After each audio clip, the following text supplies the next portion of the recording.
ETV ప్రేక్షకులకి నమస్కారం. Triple detergent soap శుభమస్తు కార్యక్రమానికి స్వాగతం. ఈనాడు శుభమస్తు కార్యక్రమంలోని గ్రహఫల మంచంలో గ్రహాల యొక్క స్థితిగతులు, వాటి యొక్క శుభాశుభ ఫలితాల గురించి పరిశీలిద్దాం. అలాగే ఈరోజు 12 రాసుల వారికి ఏ సంఖ్యలు కలిసి వస్తాయి, రంగుల యొక్క దిక్కుల యొక్క ప్రాధాన్యత, ఏ దేవతల్ని పూజించాలి, ఏ కార్యక్రమాలు ఏ రాసుల వారు చేపట్టాలి అనేటువంటి అంశాలతో పాటు బిల్వ దళాలతో ఈశ్వరుణ్ణి ఎందుకు పూజించాలి అనేటువంటి అంశాన్ని ఈనాటి ఆంతర్యంలో పరిశీలిద్దాం. శ్రీ నందననామ సంవత్సరం ఫాల్గుణ మాసం, ఉత్తరాయణం, శిశిర ఋతువు. ఈరోజు తిథి సప్తమి పూర్తిగా ఉంది. వారం ఇందువారం లేదా సోమవారం. నక్షత్రం రోహిణి రాత్రి 9:33 వరకు, అమృతకాలం సాయంత్రం 6:05 నుంచి 7:55 వరకు. విడోదైనటువంటి కాలాన్ని పరిశీలించినట్టయితే వర్జ్య మధ్యాహ్నం 12:44 నుంచి 2:30 వరకు, దుర్ముహూర్తం మధ్యాహ్నం 12:34 నుంచి 1:21 వరకు, తిరిగి మధ్యాహ్నం 2:54 నుంచి 3:41 వరకు, రాహుకాలం ఉదయం 7:30 నుంచి 9 వరకు, యమగండం ఉదయం 10:30 నుంచి 12 గంటల వరకు. ఈరోజు సప్తమి చాలా శుభప్రదమైనటువంటి తిథి. అయితే శుక్రమూఢం వల్ల పునః ప్రయత్నాలకి మాత్రమే పనిచేస్తుంది. ఈరోజు సోమవారం, చంద్రుడి యొక్క పరిపాలన పూర్తిగా ఉంటుంది. ఈ సోమవారం నాడు చేపట్టేటువంటి ఈశ్వరాభిషేకం చంద్రుడి ద్వారా ఏర్పడేటువంటి ప్రతికూలతని దూరం చేస్తుంది. ముఖ్యంగా విద్యా సంబంధిత విషయాల్లో, ఆర్థికపరమైనటువంటి విషయాల్లో మానసిక ప్రశాంతత కరువు అయినప్పుడు ఈ సోమవారం నాడు చేపట్టేటువంటి ఈశ్వరాభిషేకం మంచి ఫలితాన్ని కలిగిస్తుంది. ఇక ఈరోజు నక్షత్రం రోహిణీ నక్షత్రం. ఈ రోహిణీ నక్షత్రంలో ఏ పాదంలో పుట్టినప్పటికీ కూడా ప్రబల శాంతి తప్పనిసరి. ఈ రోహిణీ నక్షత్రంలో పుట్టేటువంటి వారికి చంద్రమహాదశతోటి ప్రారంభమవుతుంది. ఇక ఈరోజు 12 రాసుల వారికి ఏర్పడేటువంటి శుభాశుభ ఫలితాన్ని పరిశీలిద్దాం. ముందుగా మేషరాశి. ఈరోజు మేషరాశి వారిని పరిశీలించినట్టయితే ఆర్థిక సంబంధిత వ్యవహారాల్లో తిరిగి ఆనందకర వాతావరణం చోటు చేసుకుంటుంది. ఉత్తమమైనటువంటి నిర్ణయాలు తీసుకోగలుగుతారు. జాగ్రత్తతో కూడినటువంటి నిర్ణయాల ద్వారా వ్యాపార రీత్యా తిరిగి పునఃపరిస్థితుల్ని, ఆనందకర పరిస్థితుల్ని సాధించుకోగలుగుతారు. వ్యాపార నిమిత్తమే చేపట్టేటువంటి కార్యక్రమాలు కూడా అనుకూలతని ప్రసాదిస్తాయి. వృత్తిపరమైనటువంటి ఆర్థిక ఇబ్బందుల నుంచి బయటికి రాగలుగుతారు. ఉద్యోగ సంబంధిత కార్యక్రమాలు కూడా చక్కగా నెరవేరుతాయి. గృహంలో ఆనందకర వాతావరణం కొనసాగుతుంది. ఈరోజు మీ అదృష్ట సంఖ్య 9. ఎరుపు వర్ణం ధైర్యాన్ని కలిగిస్తుంది. దక్షిణ దిశ ప్రయాణాలు శుభకరం. అనుకూల దైవం సుబ్రహ్మణ్య స్వామి. ఈ రోజు మీరు సుబ్రహ్మణ్య స్వామిని దర్శించడం, స్వామికి అభిషేకాదులు నిర్వహించడం వంటి కార్యక్రమాలు ఆర్థిక పరమైనటువంటి వ్యవహారాల్లో ఏర్పడినటువంటి చిరాకుల్ని దూరం చేస్తుంది, ఉత్తమ ఫలితాలని కలిగిస్తుంది. ఇంకా విద్యా సంబంధిత నూతన ప్రయత్నాలు ఈరోజు మీకు లాభిస్తాయి. ఈరోజు వృషభ రాశి వారిని పరిశీలించినట్టయితే గౌరవప్రదమైనటువంటి కార్యక్రమ నిర్వహణ కొనసాగించగలుగుతారు. ఆసక్తితో కూడినటువంటి వార్తలు వింటారు. స్త్రీలకు విలువైనటువంటి వస్తువులు కొనుగోలు చేసేటువంటి అవకాశాలు దగ్గర అవుతాయి. నూతన కార్యక్రమాల్ని అవలీలుగా ప్రారంభించగలుగుతారు. గృహ సంబంధిత విషయాల్లో కూడా ఆశించినటువంటి ప్రయోజనాల్ని వేగవంతంగా పొందగలుగుతారు. పిల్లల ద్వారా ఆనందం లభిస్తుంది. కార్యక్రమ నిర్వహణలో సూక్ష్మతో కూడినటువంటి పట్టుదలతో కూడినటువంటి కార్యక్రమ నిర్వహణ కొనసాగించగలుగుతారు. ఈరోజు మీ అదృష్ట సంఖ్య 5. ఆకుపచ్చ వర్ణం రక్షణకు తోడ్పడుతుంది. ఈశాన్య దిక్కు ప్రయాణాలు శుభకరం. అనుకూల దైవం ఈశ్వరుడు. ఈరోజు మీరు శివాలయాన్ని దర్శించడం, ఈశ్వరుడికి అభిషేకాదులు నిర్వహించడం వంటి కార్యక్రమాలు గ్రహ ప్రతికూలతని దూరం చేస్తుంది, శుభ పరిణామాలను కలిగిస్తుంది. నూతన వ్యాపార నిర్ణయాలు ఈరోజు మీకు లాభిస్తాయి. ఈరోజు మిథున రాశి వారిని పరిశీలించినట్టయితే విదేశీ వ్యవహారాలు బాగా కలిసి వస్తాయి. ప్రయాణాల్లో చిరు సమస్యలను ఎదుర్కొంటారు. ఆర్థికపరమైనటువంటి వ్యవహారాల్లో మొదట ప్రతికూలత, తర్వాత అనుకూలత ఏర్పడుతుంది. కుటుంబ సభ్యుల మధ్య చిరు సమస్యలు తలెత్తినప్పటికీ తిరిగి సద్దుమణుగుతాయి. వ్యాపార నిమిత్తమే చేపట్టేటువంటి కార్యక్రమాల్లో విఘ్నాలు, విజయాలు సమాంతరంగా ఉంటాయి. ఈరోజు మీ అదృష్ట సంఖ్య 6. తెలుపు వర్ణం ప్రశాంతతని పెంచుతుంది. తూర్పు దిక్కు ప్రయాణాలు శుభకరం. అనుకూల దైవం గణపతి. ఈరోజు మీరు శ్రీ మహాగణపతిని పూజించడం, సేవించడం ద్వారా ఉత్తమమైనటువంటి ఫలితాలు లభిస్తాయి. విఘ్నాలు దూరం అవుతాయి, విజయాలు దగ్గర అవుతాయి. ఆధ్యాత్మిక కార్యాలు, కార్యక్రమాలు ఈరోజు మీకు లాభిస్తాయి. ఈరోజు కర్కాటక రాశి వారిని పరిశీలించినట్టయితే ఆనందకర వాతావరణం గృహంలో చోటు చేసుకుంటుంది. చేపట్టేటువంటి కార్యక్రమాలు ప్రోత్సాహాన్ని ఇస్తాయి. సాహసోపేతమైనటువంటి నిర్ణయాలకు ఉపక్రమించగలుగుతారు. స్థిరాస్తి విషయాలు అనుకూలత పెరుగుతుంది. వృత్తిపరమైనటువంటి వ్యవహారాల్లో కూడా ఆర్థికపరమైనటువంటి చిక్కులు వీడిపోతాయి. కుటుంబ సభ్యుల మధ్య సఖ్యత పెరుగుతుంది. ఆనందకర వాతావరణం అన్ని రంగాల వారికి కూడా చోటు చేసుకుంటుంది. ఈరోజు మీ అదృష్ట సంఖ్య 2. ఎరుపు వర్ణం ధైర్యాన్ని కలిగిస్తుంది. దక్షిణ దిశ ప్రయాణాలు శుభకరం. అనుకూల దైవం శ్రీ మహాలక్ష్మి. ఈరోజు మీరు శ్రీ మహాలక్ష్మి అమ్మవారిని దర్శించడం, అమ్మవారికి కుంకుమార్చన నిర్వహించడం వంటి కార్యక్రమాలు ఆర్థికపరమైనటువంటి అంశాల్లో అభివృద్ధిని కలిగిస్తాయి, ఆనందాన్ని కలిగిస్తాయి. స్థిరాస్తి కొనుగోలు వంటివి ఈరోజు మీకు లాభిస్తాయి, ఆనందాన్ని కలిగిస్తాయి. ఈరోజు సింహరాశి వారిని పరిశీలించినట్టయితే ఉద్యోగ సంబంధిత వ్యవహారాల్లో ఏర్పడినటువంటి చిక్కులు మటుమాయమవుతాయి. చేపట్టేటువంటి కార్యక్రమాలపై శ్రద్ధ పెరుగుతుంది. వ్యాపార వాణిజ్యాలపై మక్కువ చూపించగలుగుతారు. గృహ సంబంధిత వ్యవహారాల్లో కూడా అనుకూలత సాధించుకోగలుగుతారు. కుటుంబ సభ్యుల మధ్య ఆనందకర సంఘటనలు కొనసాగుతాయి. వినోదాల్లో పాల్గొంటారు. ఆర్థికపరమైనటువంటి అంశాలు బాగానే కలిసి వస్తాయి. ఆరోగ్యం పదిలం. ఈరోజు మీ అదృష్ట సంఖ్య 1. పసుపు వర్ణం త్వరితగతిని శుభాల్ని కలిగిస్తుంది. ఈశాన్య దిక్కు ప్రయాణాలు శుభకరం. అనుకూల దైవం శ్రీ మహాకాళి. ఈరోజు మీరు మహాకాళి అమ్మవారిని దర్శించడం, అమ్మవారికి కుంకుమార్చన నిర్వహించడం వంటి కార్యక్రమాలు గ్రహ ప్రతికూలతని దూరం చేస్తుంది, శుభ పరిణామాల్ని కలిగిస్తుంది. వ్యాపార నూతన ఒప్పందాలు ఈరోజు మీకు లాభిస్తాయి. ఈరోజు కన్యారాశి వారిని పరిశీలించినట్టయితే శారీరక శ్రమ తగ్గుతుంది. ఆరోగ్య విషయంలో కూడా మంచి మార్పులు చోటు చేసుకుంటాయి. ఆర్థికపరమైనటువంటి అంశాల్లో మెల్లమెల్లగా కోలుకునేటువంటి పరిస్థితులు ఏర్పడతాయి. విధి విధానాలతో కూడినటువంటి కార్యక్రమ నిర్వహణని కొనసాగించగలుగుతారు. వృత్తిపరమైనటువంటి వ్యవహారాల్లో కూడా ఆర్థికపరమైనటువంటి అంశాలు చక్కగా కలిసి వస్తాయి. నూతన కార్యక్రమాలు గృహంలో ప్రారంభించగలుగుతారు. ఆనందకర సంఘటనలు అన్ని రంగాల వారికి కూడా ప్రారంభమవుతాయి. ఈరోజు మీ అదృష్ట సంఖ్య 5. ఆకుపచ్చ వర్ణం ఆహ్లాదాన్ని కలిగిస్తుంది. ఉత్తర దిక్కు ప్రయాణాలు శుభకరం. అనుకూల దైవం ఈశ్వరుడు. ఈరోజు మీరు శివాలయాన్ని దర్శించడం, ఈశ్వరుడికి అభిషేకాదులు నిర్వహించడం వంటి కార్యక్రమాలు గ్రహ అనుకూలతని రెట్టింపు చేస్తుంది. ఏలినాటి శని ద్వారా ఏర్పడేటువంటి చిరాకుల్ని దూరం చేస్తుంది. ఆరోగ్య పరీక్షలు ఈరోజు మీకు మేలును కలిగిస్తాయి. ఈరోజు తులారాశి వారిని పరిశీలించినట్టయితే ఆర్థికపరమైనటువంటి ఆందోళనకర పరిస్థితులు నెలకొంటాయి. చేపట్టేటువంటి కార్యక్రమాల్లో విఘ్నాల్ని చవిచూస్తారు. ఆర్థికపరమైనటువంటి వ్యవహారాల్లో జాగ్రత్తతో కూడినటువంటి నిర్ణయాలు తప్పనిసరి. పొరపాట్లు దొరికేటువంటి అవకాశాలు దగ్గరవుతాయి. వృత్తిపరమైనటువంటి వ్యాపార సంబంధిత వ్యవహారాల్లో కూడా ఆచితూచి నిర్ణయాలు తీసుకోవాలి. ప్రయాణాల విషయంలో జాగ్రత్తలు పాటించాలి. ఈరోజు మీ అదృష్ట సంఖ్య 8. నలుపు వర్ణం మేలును కలిగిస్తుంది, ప్రమాదాలని దూరం చేస్తుంది. ఉత్తర దిక్కు ప్రయాణాలు శుభకరం. అనుకూల దైవం గణపతి. ఈరోజు మీరు మహాగణపతిని దర్శించడం, స్వామికి నమస్కరించడం, భక్తి శ్రద్ధలతో పూజించడం ద్వారా అష్టమ చంద్రుడి ద్వారా ఏర్పడేటువంటి చిరాకుల్ని దూరం చేస్తుంది, ప్రమాదాలని నివారింపచేస్తుంది. స్థిరాస్తి విక్రయాలు వంటివి ఈరోజు ఉపకరిస్తాయి. ఈరోజు వృశ్చిక రాశి వారిని పరిశీలించినట్టయితే సంతోష వార్తలు వింటారు. సంబంధ బాంధవ్యాలు మెరుగుపడతాయి. భాగస్వాముల ద్వారా ఆర్థికపరమైనటువంటి అంశాల్లో అవకాశాలను చేజిక్కించుకోగలుగుతారు. నూతన ప్రయత్నాలు బాగా ఫలిస్తాయి. ఉద్యోగ అభివృద్ధికి చేపట్టేటువంటి కార్యక్రమాలు కూడా సత్ఫలితాలను ఇస్తాయి. వ్యాపార విస్తరణలు వంటివి కూడా అనుకూలిస్తాయి. పెట్టుబడుల ద్వారా గతంలో చేసినటువంటి పొరపాట్లను సవరించుకునేటువంటి అవకాశాలు దగ్గరవుతాయి. కుటుంబంలో సఖ్యత పెరుగుతుంది. ఆనందకర వాతావరణం నెలకొని ఉంటుంది. ఈరోజు మీ అదృష్ట సంఖ్య 9. ఎరుపు వర్ణం ధైర్యాన్ని కలిగిస్తుంది. దక్షిణ దిశ ప్రయాణాలు శుభకరం. అనుకూల దైవం సుబ్రహ్మణ్య స్వామి. ఈరోజు మీరు సుబ్రహ్మణ్య స్వామిని దర్శించడం, స్వామికి అభిషేకాదులు నిర్వహించడం వంటి కార్యక్రమాలు మనోధైర్యాన్ని పెంచుతాయి. కార్యాల్లో విజయాన్ని దగ్గర చేస్తాయి. ఇక ఉద్యోగ నూతన ప్రయత్నాలు ఈరోజు మీకు లాభిస్తాయి. ఈరోజు ధనుసు రాశి వారిని పరిశీలించినట్టయితే కోర్టు సంబంధిత వ్యవహారాల్లో చిక్కులు ఏర్పడినప్పటికీ నెగ్గుకు రాగలుగుతారు. శత్రువులు ప్రబలమవుతారు. చేపట్టేటువంటి కార్యక్రమాలపై శ్రద్ధ తగ్గుతుంది. వ్యాపార సంబంధ బాంధవ్యాల్లో ఏర్పడినటువంటి చిరాకులు ప్రబలమవుతాయి. వృత్తిపరమైనటువంటి వ్యవహారాల్లో జాగ్రత్తతో కూడినటువంటి నిర్ణయాలు తప్పనిసరి. ఉద్యోగ సంబంధిత వ్యవహారాల్లో ప్రశాంతత కరువు అవుతుంది. మానసిక ధైర్యం మాత్రం కొనసాగుతుంది.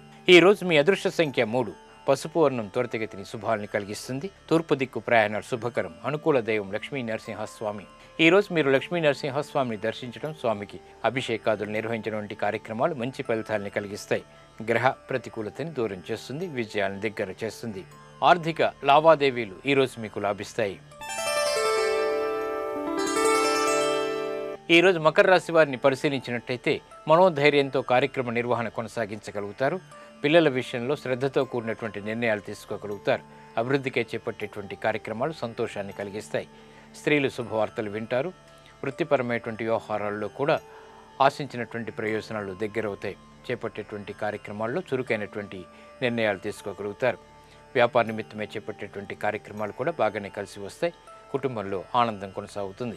ఈ రోజు మీ అదృష్ట సంఖ్య 5. తెలుపు వర్ణం ప్రశాంతతని పెంచుతుంది. తూర్పు దిక్కు ప్రయాణాలు శుభకరం. అనుకూల దైవం శ్రీ మహాకాళి. ఈ రోజు మీరు మహాకాళి అమ్మవారిని దర్శించడం, అమ్మవారికి కుంకుమార్చన నిర్వహించడం వంటి కార్యక్రమాలు మానసిక ఉత్తేజాన్ని పెంపొందింపచేస్తాయి. ఆధ్యాత్మిక కార్యాలు, కార్యక్రమాలు ఈరోజు మీకు ఉపకరిస్తాయి. ఆనందాన్ని కలిగిస్తాయి. ఈరోజు కుంభరాశి వారిని పరిశీలించినట్టయితే అధిక ఖర్చులు ఉన్నప్పటికీ ఆదాయం కూడా వెన్నంటి ఉంటుంది. చేపట్టేటువంటి కార్యక్రమాలపై శ్రద్ధ పెరుగుతుంది. అవగాహనతో కూడినటువంటి కార్యక్రమ నిర్వహణ ద్వారా విజయాలను చేజిక్కించుకోగలుగుతారు. ఆర్థిక పరిస్థితి మెరుగవుతుంది. స్థిరాస్తి విషయాలు బాగానే అనుకూలిస్తాయి. వృత్తిపరమైనటువంటి వ్యవహారాల్లో ఏర్పడినటువంటి విభేదాలకి స్వస్తి చెప్పగలుగుతారు. ఆరోగ్యం పదిలం. ఈరోజు మీ అదృష్ట సంఖ్య 6. ఎరుపు వర్ణం ధైర్యాన్ని కలిగిస్తుంది. దక్షిణ దిశ ప్రయాణాలు శుభకరం. అనుకూల దైవం ఆంజనేయ స్వామి. ఈరోజు మీరు ఆంజనేయ స్వామిని దర్శించడం, స్వామిని తమలపాకులతో శ్రద్ధతో భక్తితో పూజించడం ద్వారా గ్రహ అతి ప్రతికూలత దూరం అవుతుంది. శుభ పరిణామాలు చోటు చేసుకుంటాయి. విజయాల్ని ఆహ్వానించగలుగుతారు. ఇక నూతన ఒప్పందాలు ఈరోజు మీకు లాభిస్తాయి. ఆదాయాన్ని పెంచుతాయి. ఈరోజు మీనరాశి వారిని పరిశీలించినట్టయితే ఆకస్మిక ధనాన్ని పొందగలుగుతారు. చేపట్టేటువంటి కార్యక్రమాలపై శ్రద్ధ పెరుగుతుంది. శారీరక శ్రమ అధికంగా ఉన్నప్పటికీ విజయాన్ని సాధించుకోగలుగుతారు. పట్టుదలతో మాత్రమే కార్యక్రమ నిర్వహణ కొనసాగించవలసి వస్తుంది. వృత్తిపరమైనటువంటి వ్యాపార సంబంధిత వ్యవహారాల్లో చేసినటువంటి పొరపాట్లు సవరించుకోగలుగుతారు. మిత్రుల ద్వారా లబ్ధి చేకూరుతుంది. ఆరోగ్య విషయంలో చిరు ప్రతికూలత ఉన్నప్పటికీ విజయాలు దోహదపడతాయి. ఈరోజు మీ అదృష్ట సంఖ్య 3. తెలుపు వర్ణం ప్రశాంతతను పెంచుతుంది. తూర్పు దిక్కు ప్రయాణాలు శుభకరం. అనుకూల దైవం ఈశ్వరుడు. ఈరోజు మీరు శివాలయాన్ని దర్శించడం, ఈశ్వరుడికి అభిషేకాదులు నిర్వహించడం వంటి కార్యక్రమాలు మనోధైర్యాన్ని పెంచుతాయి. గ్రహ ప్రతికూలతని దూరం చేస్తాయి. ఆత్మ సంతృప్తి ఏర్పడుతుంది. ఆత్మవిశ్వాసం పెరుగుతుంది. ఇక కోర్టు సంబంధిత వ్యవహారాలు, ప్రక్రియలు, సంభాషణలు ఈరోజు మీకు ఊరట కలిగిస్తాయి. నేటి నక్షత్ర యోగాన్ని పరిశీలిద్దాం. నేటి నక్షత్రం రోహిణీ నక్షత్రం. దీని అధిదేవత బ్రహ్మ, నక్షత్రాధిపతి చంద్రుడు. రోహిణీ నక్షత్రంలో పుట్టేటువంటి వారికి చంద్రమహాదశతోటి ప్రారంభమవుతుంది. మహావైభవాన్ని కలిగించడంలో ఈ చంద్రదశ బాగా ఉపకరిస్తుంది. ఈ రోహిణీ నక్షత్రంలో చేపట్టేటువంటి ఆధ్యాత్మిక కార్యక్రమాలు చంద్రుడి ద్వారా ఏర్పడేటువంటి ప్రతికూలతని జాతకరీత్యా దూరం చేస్తుంది. ఈ రోహిణీ నక్షత్రంలో చేపట్టేటువంటి ప్రయత్నాలు బాగా ఉపకరిస్తాయి. వివాహ విషయాన్ని పరిశీలించినట్టయితే వధూవరులిద్దరిది కూడా రోహిణీ నక్షత్రం అయితే ఇది వివాహానికి బాగా అనుకూలిస్తుంది.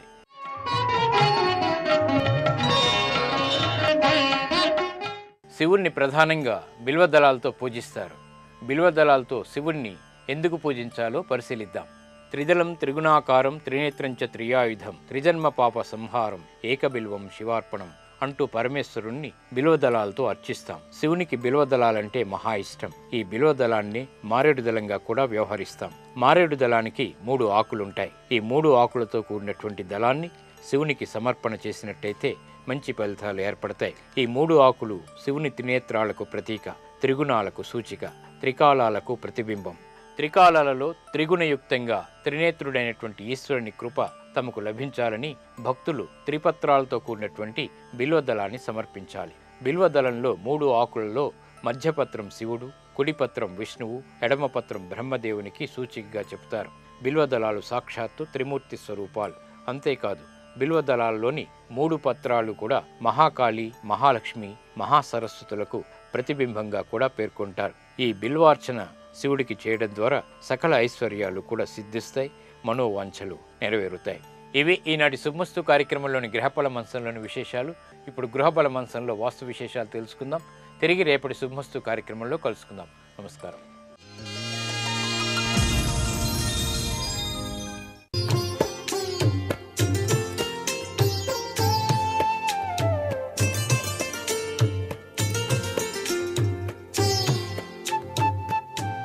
ట్రిపుల్ డిటర్జెంట్ సోప్ శుభమస్తు కార్యక్రమంలో గృహబలం అంశానికి స్వాగతం. గ్రహచార గతుల యొక్క ప్రభావమే కాదు, వాస్తుశాస్త్రరీత్యా కూడా సంభవించేటువంటి ప్రభావాలు మానవ జీవితంలో అత్యధిక తత్వాన్ని మనకు అందిస్తున్నాయి. దశ బాగుంటే దిశ బాగుంటుందని, గ్రహచార గతులు బాగుంటే పురోభివృద్ధికి పయనించడానికి ఆస్కారం ఉంటుందని శాస్త్రం. అయితే మనిషి జీవితంపై గ్రహాల యొక్క ప్రభావం, దైవచింతన యొక్క ప్రభావం, వాస్తు యొక్క ప్రభావం ఎల్లప్పుడూ కూడా పనిచేస్తూనే ఉంటాయి. ఒక గృహం బాగాలేదని ఆ గృహాన్ని వదిలివేసి మరొక గృహంలోకి వచ్చి అద్దెకు ఉన్నా, ఎక్కడ ఉన్నా వాస్తు దోషం ఉన్నటువంటి ఆ ఇంటి యొక్క ప్రభావం ఆ వ్యక్తిని వెంటాడుతూనే ఉంటుంది అనేటువంటి విషయాన్ని గుర్తుపెట్టుకోవాలి. అప్పుడు ఆ యొక్క పాత ఇంటి యొక్క వాస్తు దోష ప్రభావం ఇతన్ని వెంటాడుతూ ఉన్నప్పుడు దానికి సంబంధించినటువంటి విశిష్టవంతమైనటువంటి దైవ సంకల్ప రీత్యా కలిగేటువంటి ఆ పూజలు సత్ఫలితాన్ని కలిగింపజేస్తాయని కూడా చెప్పవచ్చు.